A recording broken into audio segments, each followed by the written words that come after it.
it's also kind of alarming, you know. And it was a bit like the alarm that I felt this morning when my partner Kay sort of sent me a message telling me that she had my car keys and all our equipment was in the car. It's really important to do things for the intrinsic pleasure. That comes up there with my other stupid suggestions, like you doing an OnlyFans channel and keeping. Firstly, Joel Marowitz. Yes, indeed. So Yeah. maybe we were going to meet him today, but Yeah, I mean, it's all on me. I've no excuses. I mean, it's the first time this has sort of happened in 40 years.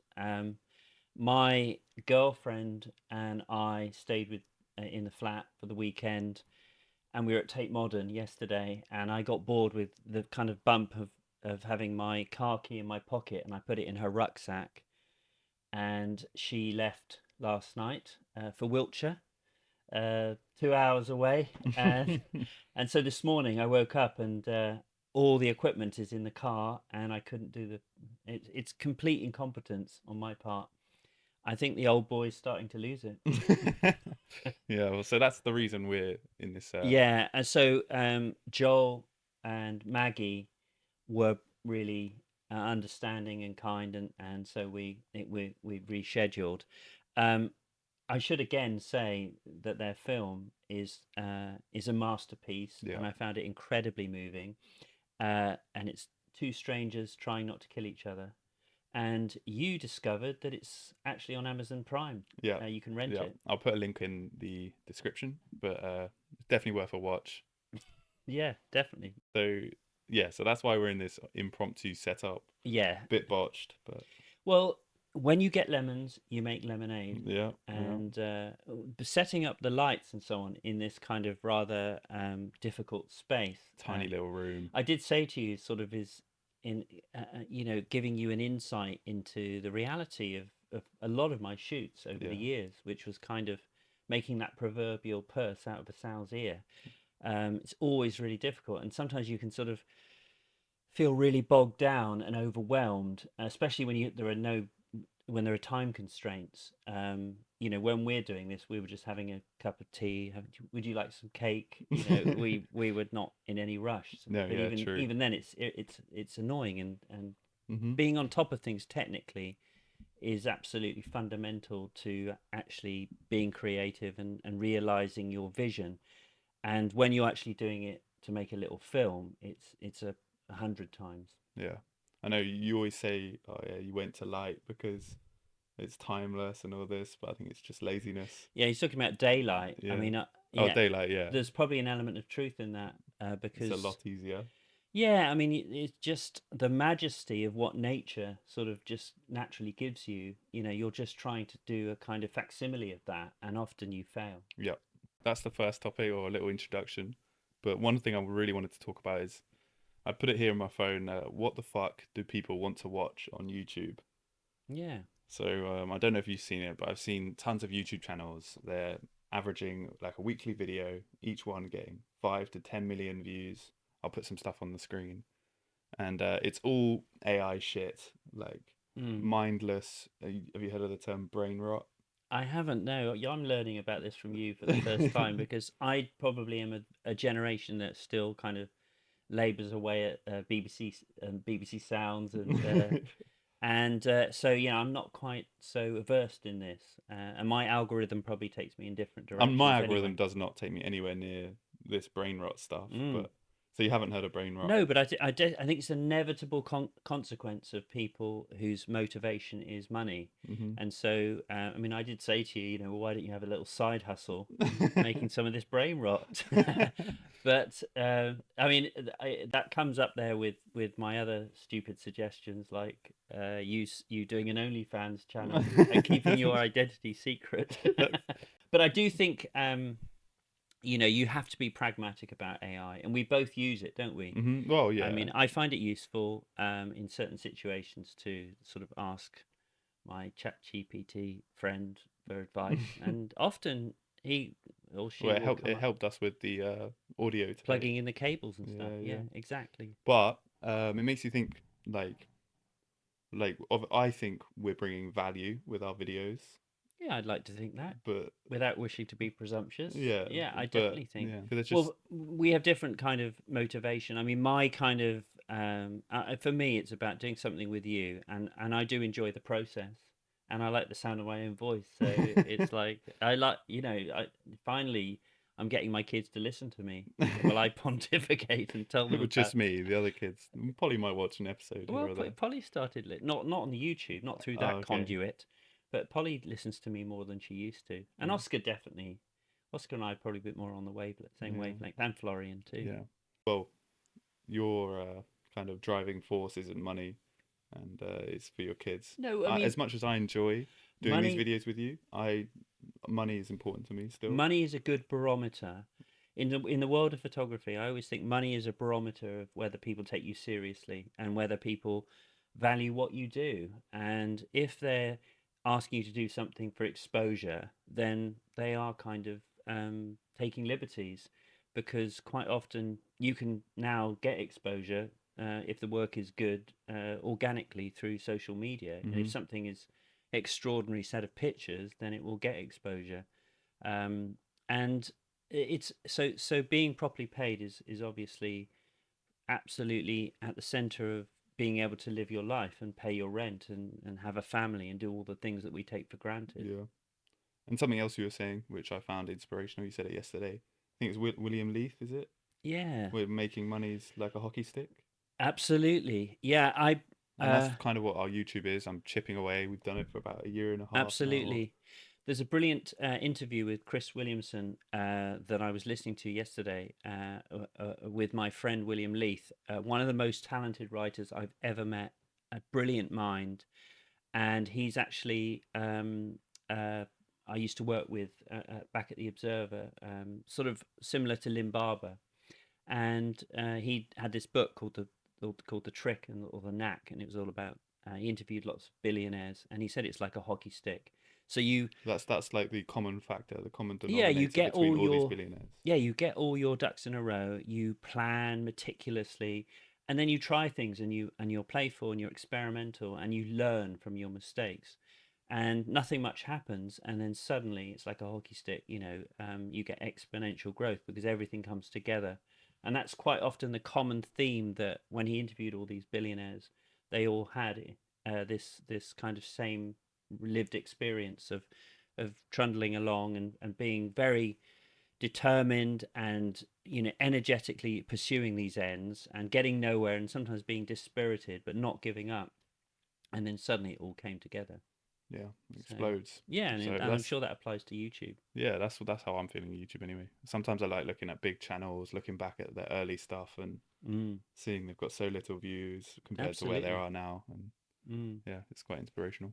mm, But yeah, I think so that's something. Talking about views, um, obviously it can be so frustrating when you have a good video, you get lots of green ticks and like even fireworks come up on the YouTube studio, like yeah, I don't see any of this, so it's completely gamified, and then if it goes badly, everything's red. It's like oh sea of dear. red. An alarm going off. Yeah, no, for sure. So That's not good. it's pretty Yeah. demoralizing. Well, it's also kind of alarming, I mean, it's a bit like the alarm that I felt this morning when my partner Kay sort of sent me a message telling me that she had my car keys Mm, and all our equipment was in the car, locked. and Yeah, so and Joel and Maggie were expecting us at 11. yeah, So I had to take the train to Wiltshire to get my car keys back, yeah. and hope that they could do it later, which they couldn't. Yeah, I feel like we've got the celebrity angle. You're a photographer who's done it. You've been there.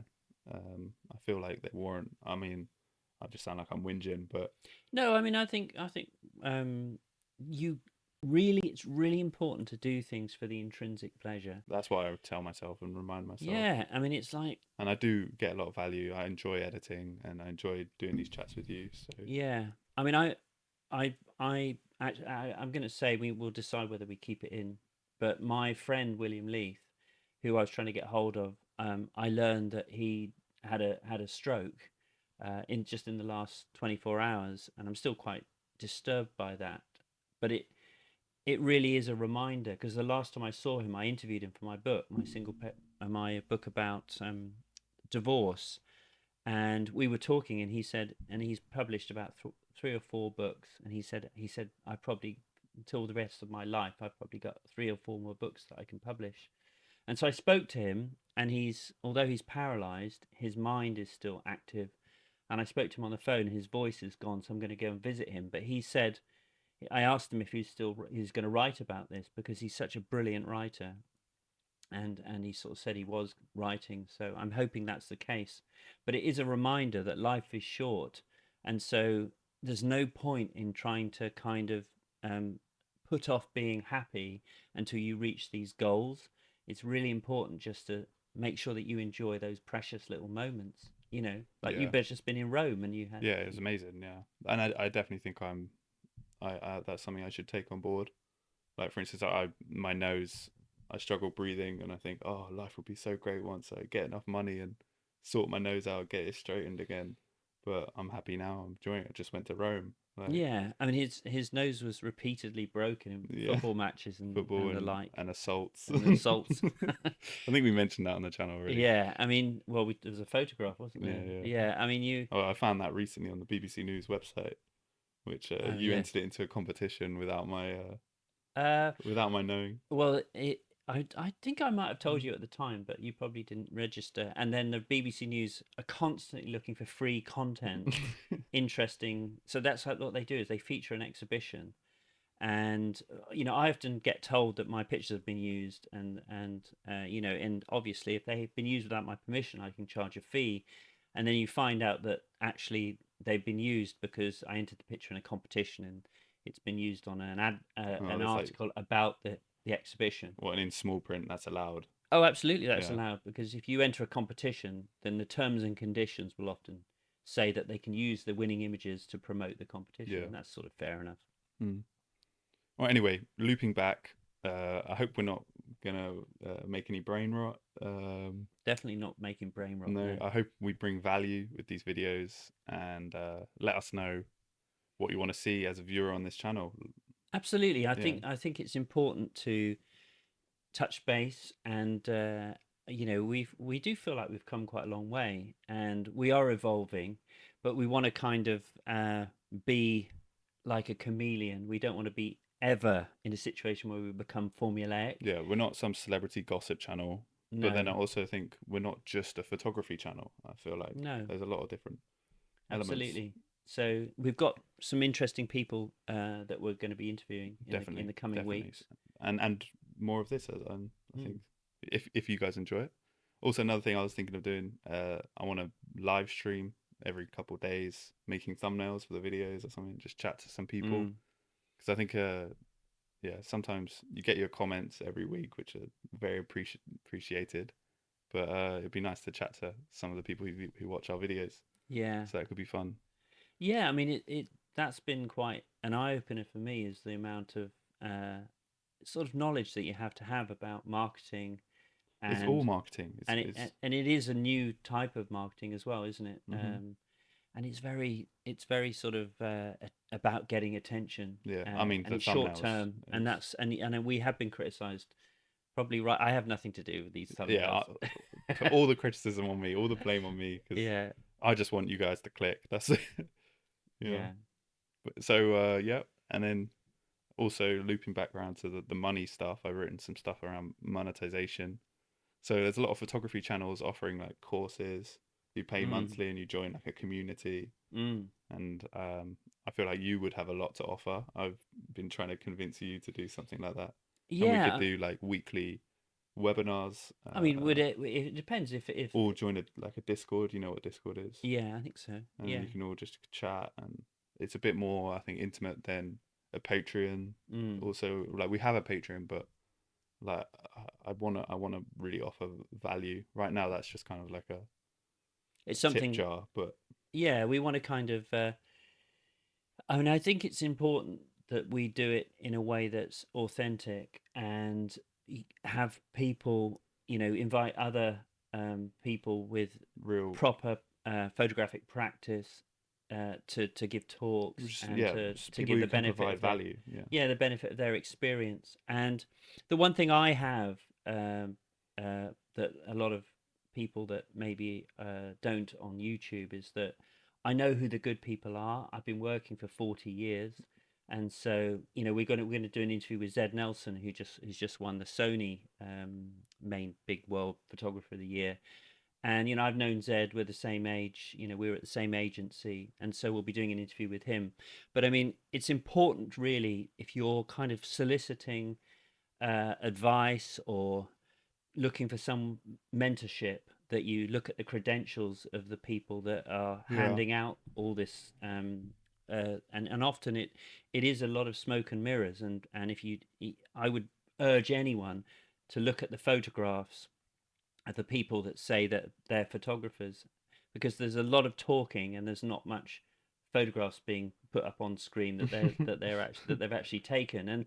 And if there's somebody that is purporting to be able to change your life and give you a career, when they put their images up on screen, it should be clear that they've taken them and that they're spectacular. They should take your breath away. They should be something to aspire to, Yeah. and not, just something that you could take. With me. No, anyone. And these days, with digital SLR cameras, they do make it very accessible, and they make it very easy to take pictures that are kind of ordinary, perfectly normal, and well exposed and sharp, and but quite cliche. And there are plenty of pictures like that. You really want to be looking for people that take pictures that, as I said, take your breath away and give you when I started, I was looking for photographers, like Nick Knight. I had no idea how he did it. Me and other photographers would talk about And how you would have paid I would have, to yeah, chat to him. yeah. So I yeah. mean, that wasn't even an option. Yeah. But I was kind of obsessed with his sort of photographic technique, and I Mm. developed my own techniques, with technical pan, because you that gives you that you had to have an edge, Mhm. whereas there's a vast sea of mediocrity, Mhm. and a lot of people purporting to be professional photographers who frankly aren't. Yeah. But then pushing back on that a little bit, like you kind of touched at this at Photo North. Firstly, who was the guy who ran Photo North again? Oh, Peter Dench. Peter Dench. I remember he wrote about you and this technical pan you claim to have developed, and Did I find he? it quite funny. I'll show you later. Oh, right. I mean, Peter is a great advocate for photography, and has reinvented himself, and was always a really good photographer. Yeah, Always and a great somebody. writer. Yeah. Absolutely. And in fact, I think, actually, because he's funny and he doesn't take himself too seriously, he needs people like me to say that he's a seriously good photographer. And Yeah, check out his work. It's I really really remember when cool. he first joined the agency, and he did a series. He'll probably, if he's listening to this, I hope he comments. He did a whole series of pictures of people that had stopped in laybys to have a picnic by a massive busy A road, No or way. yeah, and they were brilliant. And he'd probably done them when he was a student, and it was on the A303, Yeah, between so it was London and Devon, depressing. and it was just a really great. Pollution I filled. can remember those pictures now, and it's a bit like Annie Collins. I can remember her pictures when she came to me when she was 17 now. That's for me the barometer of someone who's good, is that their pictures stay in your memory. Yeah. They're kind of tattooed there, you can't ever forget them, and they inspire you, and actually you find yourself being inspired by those images. Yeah. Okay, but yeah, anyway, pushing back, you were saying, so there's a lot of snake oil, blah blah. Yeah, I mean that. What makes a photographer then? Someone commented like quite because it was a dig at other, like this YouTube photographer stuff. Like Well, I think there's a lot to be said for finding community. It's lonely. It's nice to find like-minded people, and have a joint communal sort of celebration of this medium that we all love. But if you're kind of being offered, there's sort of a wellness type retreats that involve photography. There's just all manner of different ways that people are coming at it. I would just be clear about what it is the credentials of the people that you're paying for whatever it is you're paying for, and be clear about what your expectations are. Okay. And if you're hoping to make a living from photography, which is very, very difficult and challenging at the moment, particularly, then you need to be listening to people like Peter Dench or Zed Nelson, or dare I say it, me, because I've been doing it, and Hmm. I still, as we prove with our channel, I still get the odd job. I'm not always dining out on past glories. Hmm. I you know No, we yeah, no, you're getting plenty of work. mm, But yeah, interesting with you saying how difficult it is to make money in the creative world right now. just generally, definitely. Generally, yeah, generally, exactly, like YouTube included. And mm. I mean, we've got a video of me talking about the struggles of the creative Yeah, why industry. has that not been put out, Fred? I just think I'm whinging a lot in the videos, Yeah, so I'm hesitant to post it, but it's in the backlog. Okay, yeah, it's easy to kind of like nobody wants to see a people want to be couple where of people are people. having fun. Like, Yeah, no one wants to see a couple of whingers. yeah, exactly. So might not post it, but I think a lot of people who are also trying to make it in the creative industry or creative world would resonate with it, I guess. Mm, Mm. yeah. Okay, so I've only got one more thing written here. Actually, is testimonials. Do you want to talk about that? Yeah. So this stems from our video with Al Al. Ben Susan. He was an artist. I was trying to find a publisher for my first book, Survivor, in New York, and I had nowhere to stay, and I'm a cheapskate anyway. I try and cut corners all the time. And my godfather, Dick Clark, who is no longer with us, who was friends with my dad, he had this friend, Al Ben Susan, and my godfather lived outside of New York, and Al lived in New York in a very unfashionable area, Washington Heights. But I had someone on the ground, someone I could stay with for free. And so I went and stayed with him. And then on the second occasion, I felt a bit guilty sort of asking him, but we got on really well. He was almost like, I wish my dad had been like that. And he'd worked with my dad in advertising. Anyway, he was an artist and he had a studio in the Bronx, this warehouse full of sculptures and all manner of things. Watch the video. It's our best video. Yeah, the video's called Make Something. Hmm. It used to be called The Jew That Made a Thing, but his family asked us to change it. So I what? don't. Yeah, he kind of denounced his Jewish. Well, he Or he was an atheist, yeah, but he actually our does say in the subject. video. Yeah, Yeah. our subject. That's what he talked about. I asked him about his motivation. Watch the video. But basically, what happened was over the course of the content remained on my hard drives, and it was sort of taunting me. And then every now and then I'd give it to someone else who said they were an editor or somebody who was a producer friend of mine, and I'd say, look, do you think you can do anything with this? And nobody did anything with it, and it was just basically causing me a bit of anxiety. And in the end, I gave it to Fred, and Fred put it together and made a beautiful film out of it. And as a result of that, it's now his for a start, his family who never met me are kind of overjoyed, and Yeah. they've got this wonderful little kind of Time capsule. time capsule. Yeah. Exactly, this beautiful thing. Um, their grandfather, their father, is just preserved there in aspic, and he's talking about his wives, and he's talking about his life and his motivation and his art and all the things that were important to him, and it's poignant. And as a result of that, so the family were completely overjoyed. But as well as that, there is now going to be a huge exhibition of all his work, and it's all going to be put on display. And the film was the kind of kerosene that sort of lit Yeah. The that fire, that was catalyst. the catalyst. And the idea just popped into my head because it was so enjoyable making that film, Yeah. and you enjoyed it too, I didn't you? love the editing process. Obviously. So we've got this idea, sort of testimonials, that some people might want to have a beautifully curated, directed, um, authored film of About their a loved relative, one. of a Yeah. loved one, Yeah. yeah, and so that their loved one would kind of live on digitally on YouTube or whatever format. And so we're offering the opportunity for people to have a film made Yeah. Yeah. about whoever they want, and it will be something that we will enjoy doing, but it's also something we can do together. That I think we work very well together. We're a Yeah. good Spend a team day or a few days with someone, interviewing them, and that will be the interviewing them, backbone. capturing them, Yeah, walking around with them, whatever it needs to be. And yeah. And so what we'd like to do is sort of build a portfolio of these films, and we would obviously it's something we sort of see as a potential to subsidize our channel yeah, and for sure. also earn a living from, Yeah. because we like working together, and I think And I think the you, film is really profound. yeah, I mean, I love doing it. And I think you've always been interested in moving into film.